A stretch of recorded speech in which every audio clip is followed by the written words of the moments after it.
So to keep this part simple, think of a blockchain as a decentralized system. It's not centralized, it's decentralized system. And it's a network that is powered by its users, all these different peers or nodes.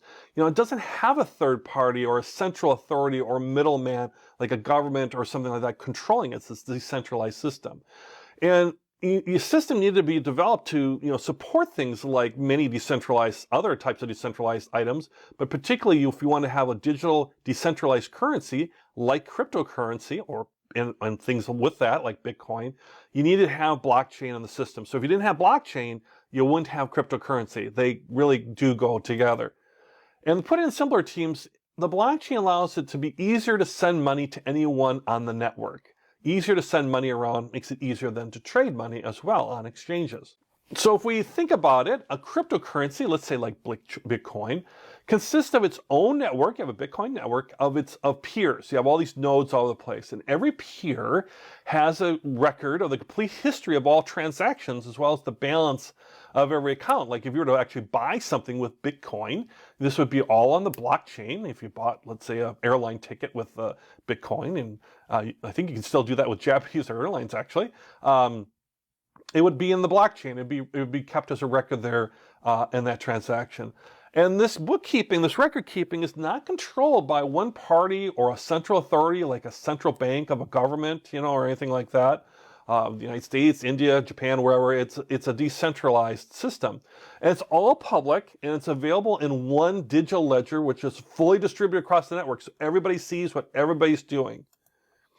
In fact, the blockchain really acts as the public ledger. It's all transparent, it's all out there. The blockchain acts as the public ledger. So in the blockchain, all transactions are logged, including the time and the date, who are the participants in the transactions, and the amounts, of course, are very important, of every single transaction happening all the time throughout the day and in the night. It runs 24 hours a day, 365 days a year.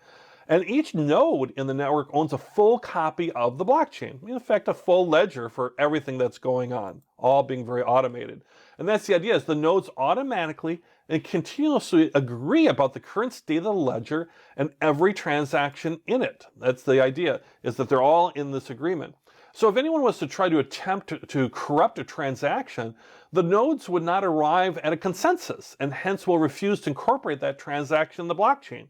Remember, it's a universal agreement on these transactions. So every transaction is public and thousands of nodes are unanimously agreeing that the transaction has occurred on date X at time Y with these participants for these amounts.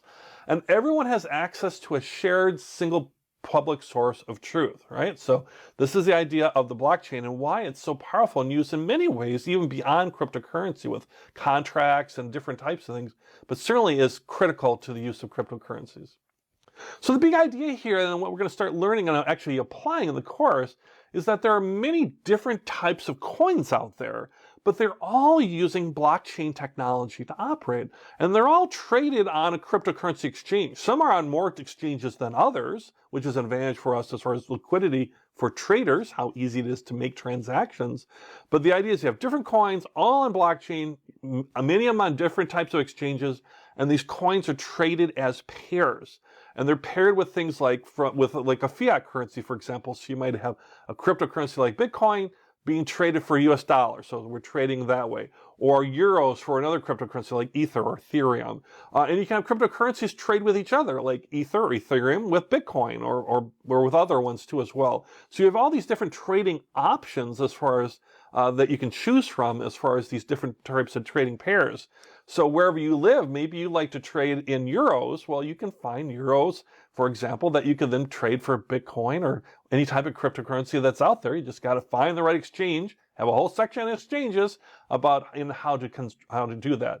So this course will give you all the ideas about how to make those selections and how to make good buy and sell decisions in this big world of cryptocurrency and the blockchain.